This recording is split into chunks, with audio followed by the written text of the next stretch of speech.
Thank you very much for inviting me to be with you, Dee, and Gio, thanks for the kind words. We live in a dangerous and unprecedented moment in American history. We have a president who is a pathological liar, who is corrupt, who is a racist, a sexist, a xenophobe, a homophobe, and a religious bigot. And we are going to get rid of Donald Trump.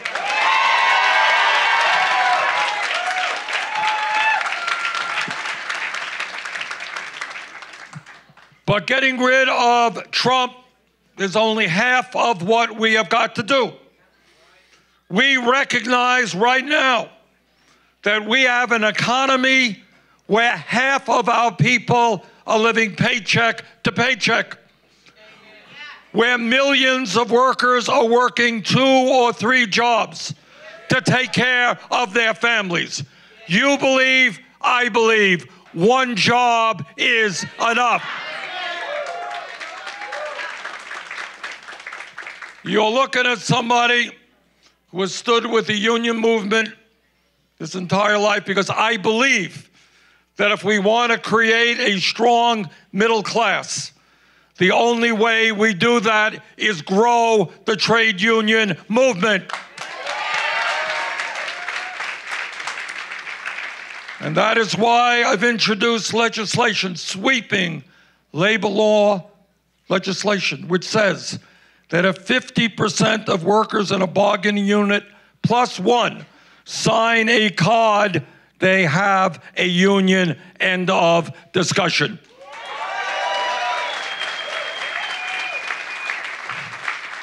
This legislation does away with Section 14B of Taft-Hartley and so-called right-to-work laws. Gone.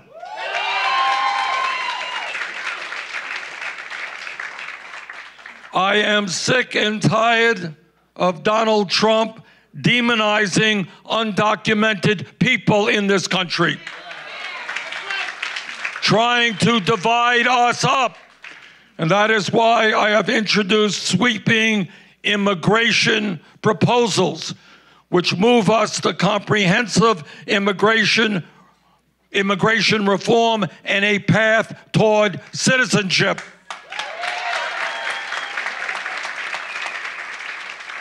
Under our administration, federal agents will not be seizing little babies from the arms of their mothers or throwing children into cages.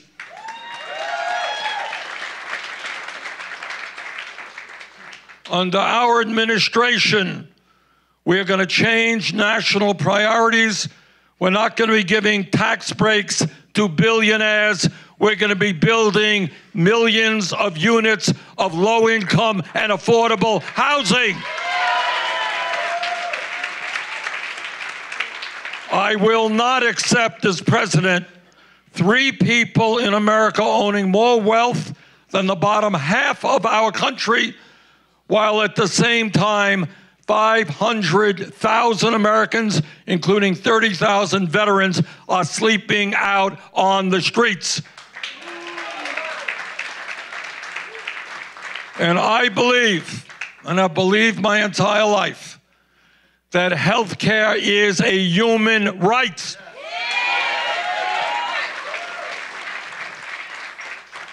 That the function of health care is to provide quality care to all of our people, to lower the outrageous cost of prescription drugs.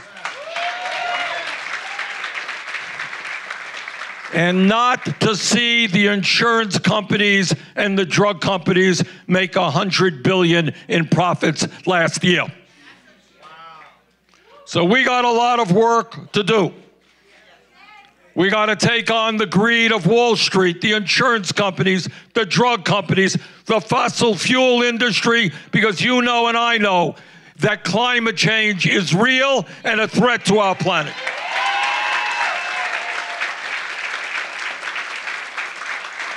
We need immigration, comprehensive immigration reform, and criminal justice reform. Because I don't want this country to have more people in jail, disproportionately African American and Latino. And that's why we're going to end the war on drugs. So, brothers and sisters, I am here today not only to ask for your help in winning Nevada, and I think we have an excellent chance to do that, not only to ask for your help in defeating the most dangerous president in the history of our country, we're going to do that too, but I'm here to ask you to help me transform our country so that we have a government and an economy that works for all of us, not just wealthy campaign contributors. Thank you very much.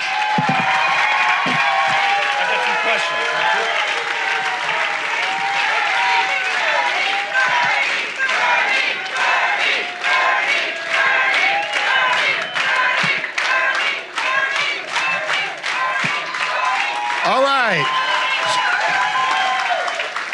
So, first, Senator, this is an 11 o'clock meeting, so most of these people just rolled out.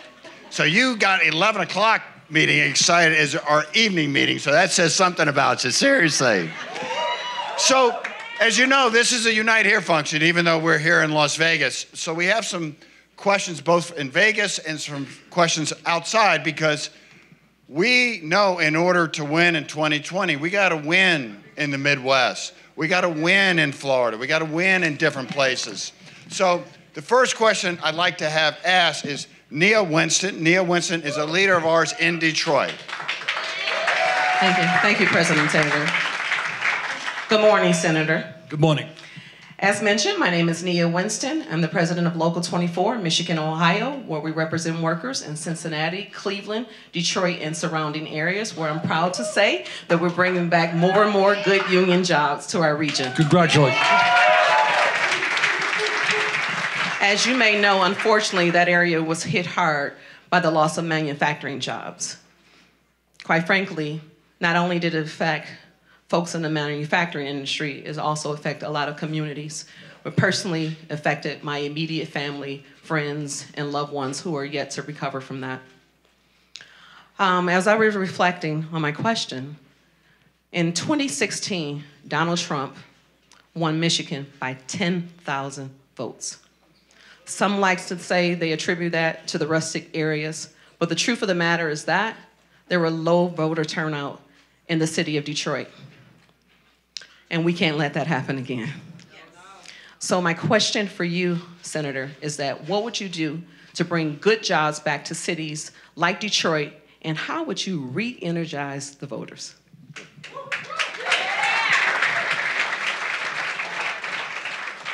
Let me start with the second part. I'll get to the first part. The reason that so many people don't vote is they think their vote doesn't count. They think that billionaires control the political process.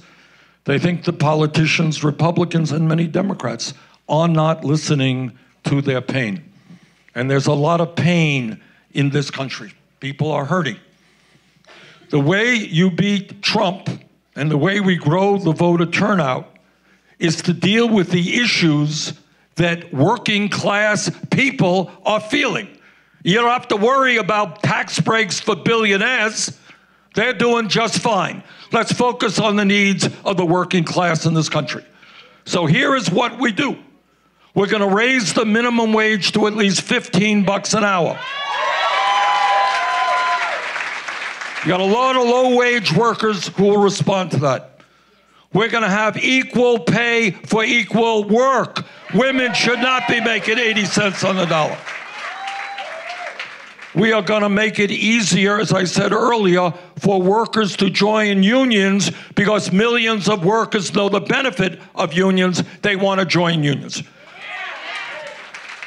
We are going to make, you tell me about Detroit. A lot of kids, African American kids, Latino kids, having a hard time affording college. Is that right? or they're leaving school with massive debts, right? Yes. All right, we're going to make public colleges and universities tuition free. And we're going to cancel student debt. Take that burden off of people's shoulders. We are going to do what every other major country on earth does, guarantee health care to every man, woman, and child as a human right, not a privilege. And we're going to deal with an issue that I know is really important in the African American and Latino communities, and that is a broken and racist criminal justice system which has more people in jail in the United States than any other country on earth. We're going to invest in the kids and education, not more jails and incarceration. We're going to give hope to people who have lost hope. All right? Those are some of the things that I think will get people energized and understand that it's an imperative that we have a government representing workers, not just billionaires. Second of all, there are depressed communities. I was in Detroit with Rashida Tlaib a month or so ago. And what you have in Detroit, Detroit's doing really well for the billionaires, not so well for working people. I went to an emergency food shelf outside of Detroit. A lot of people desperately in need of food. What my promise is to urban and rural areas which have been depressed, which have lost good jobs, as certainly the Midwest has, we're going to invest in those communities big time. We're going to invest in good jobs, rebuilding our infrastructure, cleaning up our water systems. How's that for Michigan? Providing universal child care. We're going to do that, by the way, and create many millions of good-paying jobs. And one other thing that we are going to do is we're going to tell the wealthiest people in this country that they're going to start to have to pay their fair share of taxes. That's some of what we're going to do.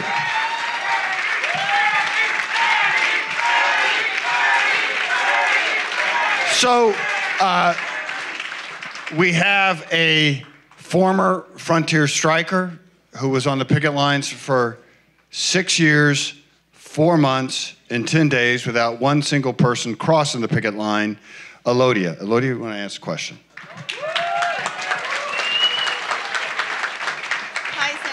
Hi, Senator Sanders. My name is Elodea.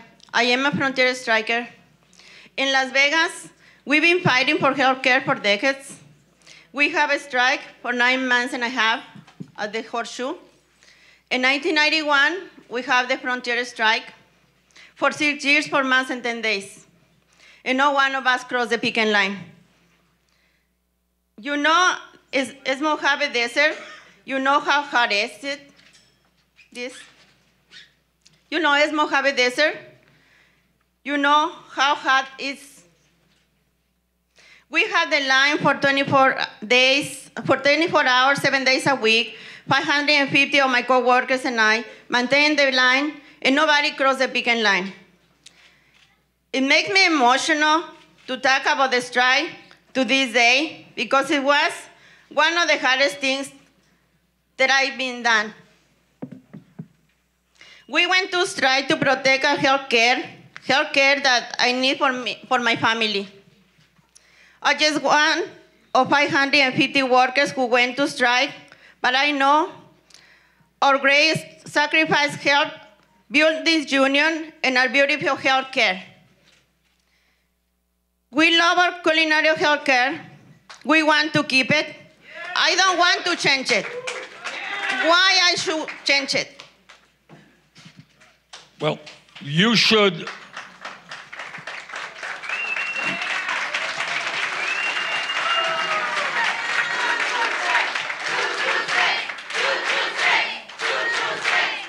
Let me just say this. Thank you. We have in this country a dysfunctional, broken, and cruel healthcare system. All right? Now, we spend twice as much per person on healthcare as do the people of any other country. You all know that? So it's not a question that we are not spending enough. We spend a fortune. We're spending $11,000 for every man, woman, and child in this country on health care. And yet after we spend all of that money, 87 million people are uninsured or underinsured. 30,000 die each year because they don't go to a doctor when they should because they're uninsured. And 500,000 people go bankrupt because of medically related debt. Can't pay their health care bills. The United States is the only major country on earth not to guarantee health care to all people as a human right. I live in Burlington, Vermont. Come on up and visit us sometime. It gets a little cold up there, I gotta tell you. I live 50 miles away from the Canadian border. If you get really sick and you have a major operation in Canada, does anybody here know how much you end up paying after a month in the hospital? Zero, not a penny. You go to any doctor you want, any hospital you want. What Medicare for All, and I want you to listen to this. This is what we are doing. We are proposing. Number one, we're going to expand Medicare to cover dental care. Because dental care is health care. We're going to make sure that everybody in America who needs it has hearing aids, has eyeglasses. And the other thing that we are going to do is have Medicare cover home health care so that elderly people are not pushed out of their homes into nursing homes.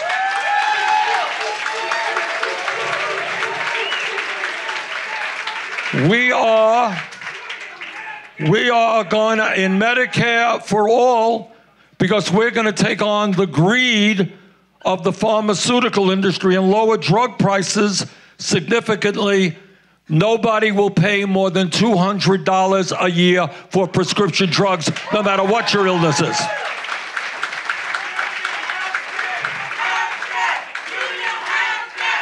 Under Medicare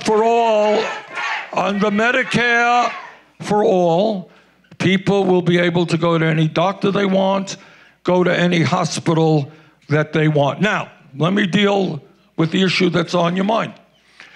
Because we spend so much for health care, your employer is spending a lot on your health care.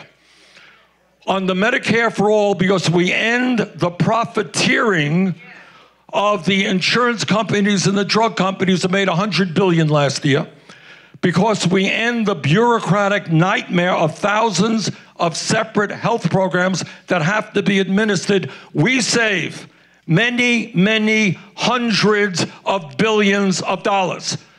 And that means that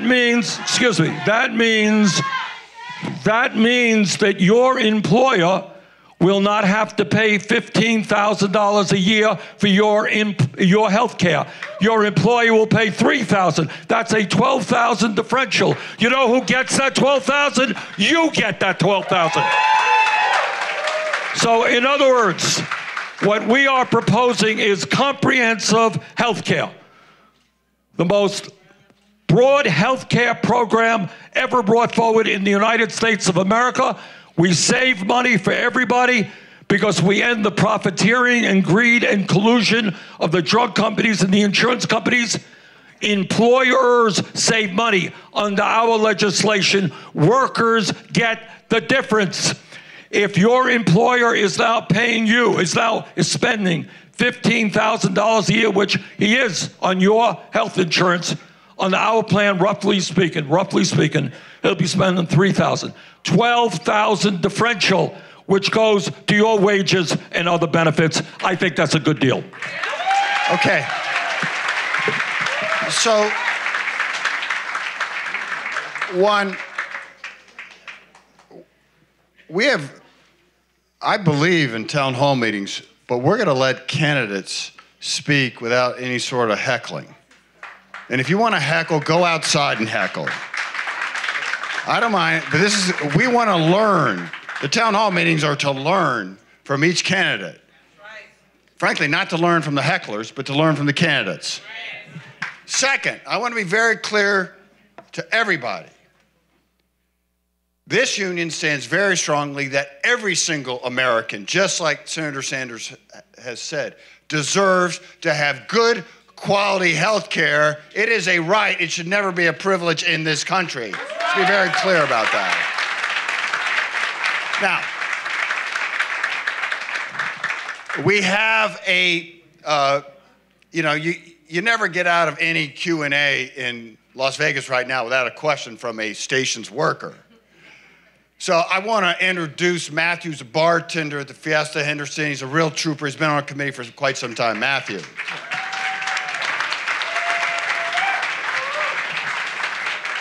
Thank you. Hello, Senator Sanders.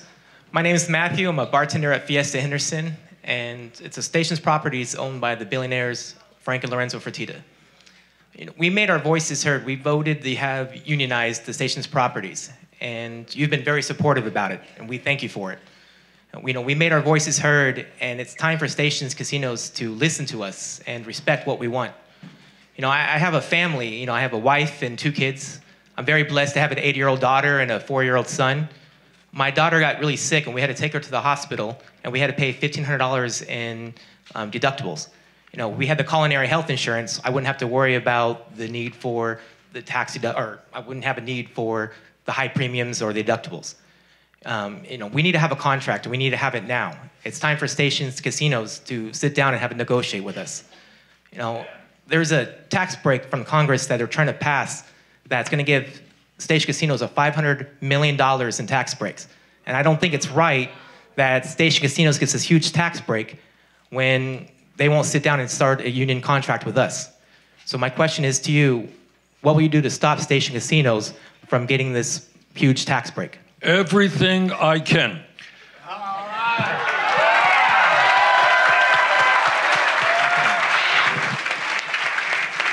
right. We live in a country where the government continues to give tax breaks and government contracts to companies who are contemptuous of workers, who deny them the right to organize, who may ship their jobs abroad. Under our administration, we are not going to be giving tax breaks to those companies who refuse to allow workers the right to organize and, in fact, to sit down and negotiate a fair first contract. That's what we will do. I have no doubt about Senator Sanders' position, but we have to back him up with other senators. That I will guarantee you. Now, the next is, as you know, Unite Here wants to change Florida. I'm sick and tired of losing Florida by 1 percentage point. That's what it always is. I want to introduce, she's one of our leaders. She is actually the president of our local in Miami, Rose.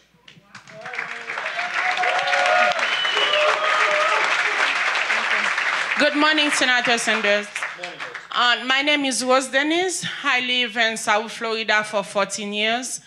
After fleeing my country, my own country, Haiti, for political persecution. And I live in Miami, that town I love so much. But I've been, witness the climate change. It's been devastating Miami with the hurricane. A lot of people lost their home, their cars, that they work really hard to have. And also, people lost their life, and I have close family who lost their lives, because of the hurricane. And the second biggest scary issue is the level of the sea rise. And in our industry, we represent workers from hotels, casinos, and airports. And when the hurricane happened, people got really scared about their pay. They lost their pay, their benefits, with no hope they're gonna get paid. When Hurricane Irma hit us 2 years ago, my union has to stand up really hard and fight with big corporations in order for those workers to get paid. Can you imagine, Senator Sanders, people who don't have the union, how stressful it can be for these people? My question for you, what is your plan on issue of work and climate, because we stand to lose a lot of jobs in Florida and Miami, especially because of the climate change. Rose, thank you very much for it.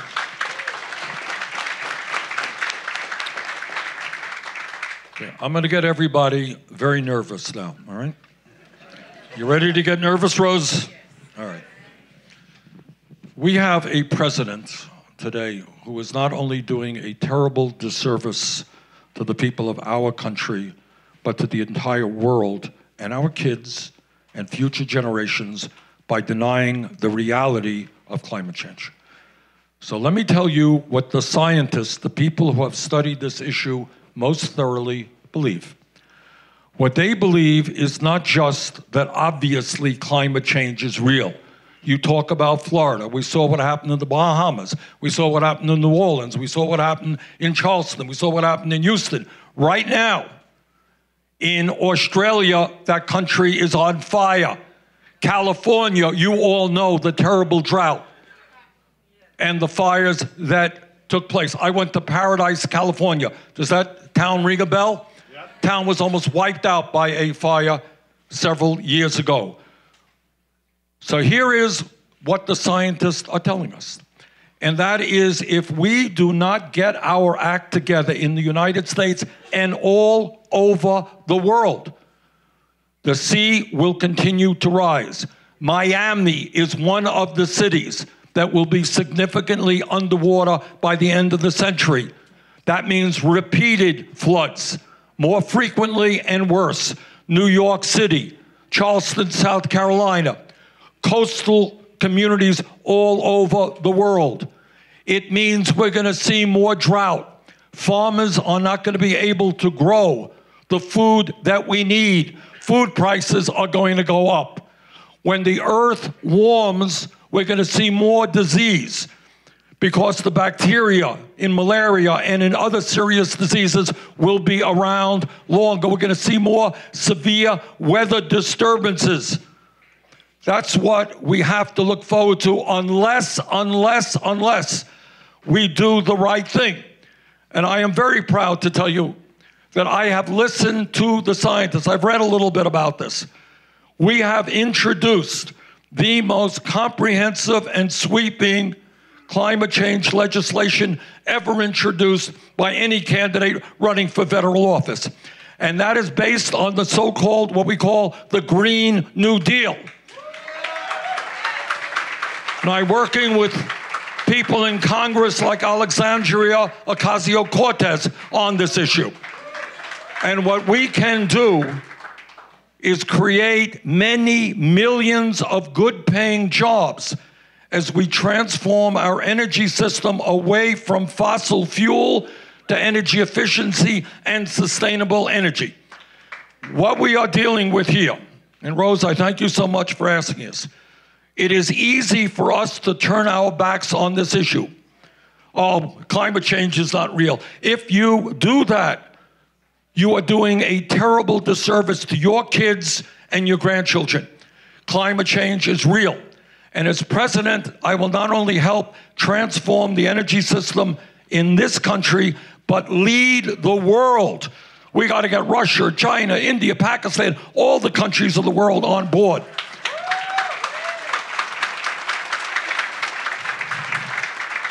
And maybe, just maybe, we can convince the world that instead of spending $1.8 trillion every single year on weapons of destruction to kill each other, maybe we pool our resources against our common enemy, which is climate change. Thank you, Rose.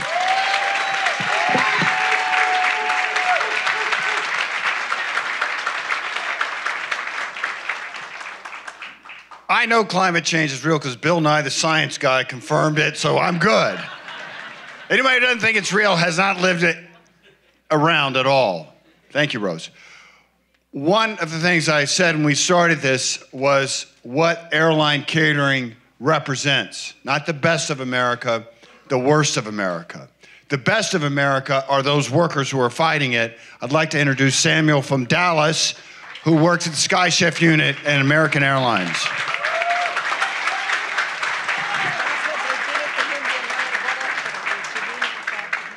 Good morning, Senator Sanders. My name is Samuel Tonkawa. I come from Dallas, and it happens to be the headquarters from one of the giant corporate American Airlines. I've worked with LSG Sky Chef for American Airlines. I've been doing that for almost 20 years. Back in years ago, September 11, I lost personal days, lost vacations with my colleagues because American Airlines was at the verge of getting into bankruptcy. But American Airlines had long emerged, and they're making billions in profit, but yet to say anything to us who made the billions for them. A co-worker of mine in 2015 lost his life because he worked excessive hours for American Airlines, and on his way going home, he slept behind the wheel, got into an accident and died. May his soul rest in peace. Senator, permit me ask for a moment of silence for Hassan.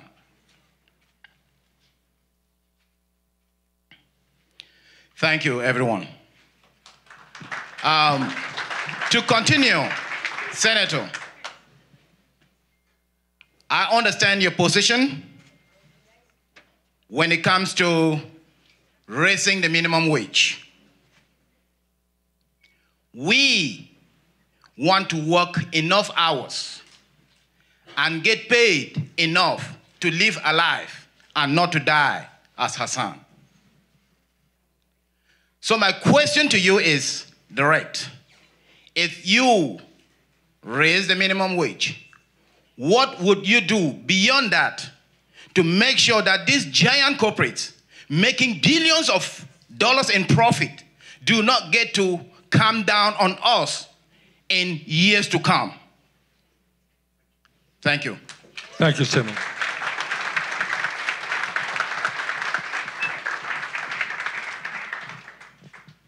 Under our administration, you are going to have a government that stands with working people and not just the wealthy and the powerful. As a matter of fact, I have sat down with American Airlines, and you're absolutely right. Here you have a corporation that is doing extremely well, making large profits, but they still refuse to pay their employees a living wage. All right, as President of the United States, we will invite American Airlines and unite into the Oval Office to discuss that matter.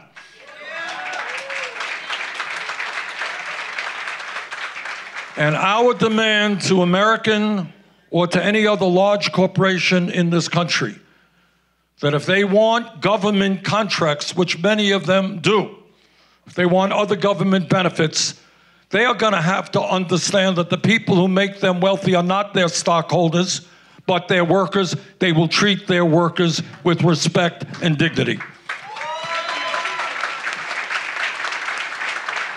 And I'll tell you something else.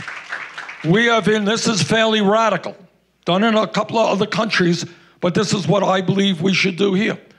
Right now, you tell me how many workers there are on American Airlines Board of Directors. Any? There are none. We will have 45% of the workers on that board coming from the working class, coming from employees. You can sit there. And I think you can appreciate that if workers are sitting on that board, the decisions they will be making a little bit different than what goes on right now. And also, we're going to have a situation where workers will get 20% of the stock issued by the company as well.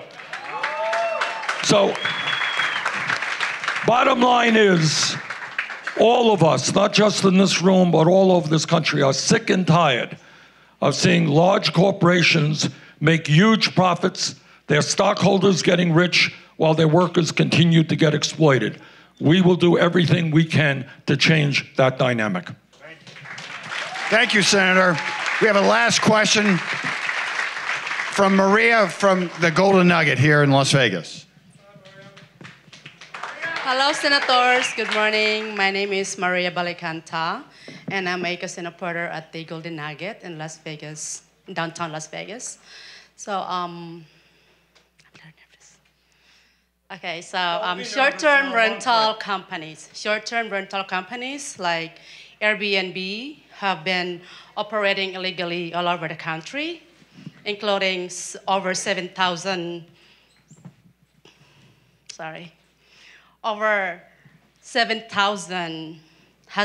it's been listings here in Clark County. So this is a size of 2 villages, and that's gonna hurt workers like us. So my question to you is, what will you do? I mean, how are you going to stop this? Well, there are a lot of issues involved. And the answer is we're going to look very, very thoroughly at that. What you're saying is that people now do not have to go to hotels, they go to the B&Bs. Is that what you're saying? All right, look, you guys have fought hard for workers in hotels to earn decent wages and decent benefits, and we will stand with you in any and every way. We will take a very hard look at the impact of these B&Bs on the industry. All right. Now, folks, thank you. We want to end up, and we really appreciate everybody. You heard from him earlier. Just to be clear, Senator Sanders has been unbelievable, outstanding on the issue of immigration and criminal justice. Senator, I think the height of hypocrisy from the chump named Trump, the height of hypocrisy is when he talks about undocumented or what he calls illegal aliens. Illegal aliens, I think they're from Mars, not from another country. But the height of hypocrisy is, guess what? His country clubs, his vineyards were all staffed by undocumented workers, and he knew that. I want to bring up Vicky and Sandra to meet Senator Sanders. There's been no bigger champion of immigration. These are 2 Trump workers that worked in...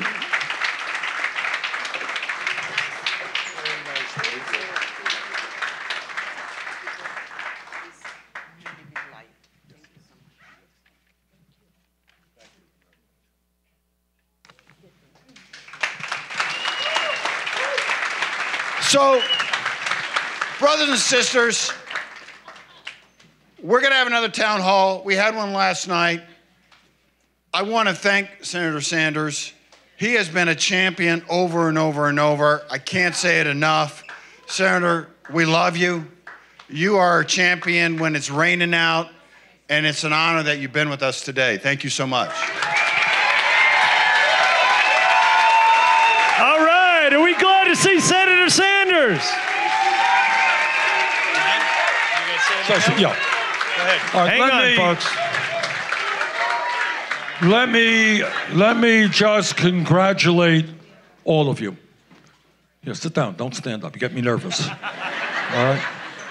All right. You are heroes and heroines because what you have shown is by standing together and negotiating good contracts, you have shown the entire country and the world that when working people stand together, no matter what the work is, making beds or anything else, people can and must get a decent standard of living. That's what you have accomplished. Yeah. And the lesson that I learned from you is that we've got to do this all over the country. Yeah. I don't want people making $9, $10, $11 an hour. I want every worker in this country to earn enough money to be able to take care of their kids, to have a decent retirement, to have health care as a human right. So I am so proud to be here with you, and I look forward to working with you in the years to come. Thank you all very much. All right. Thank you, Senator Sanders. Let's everybody.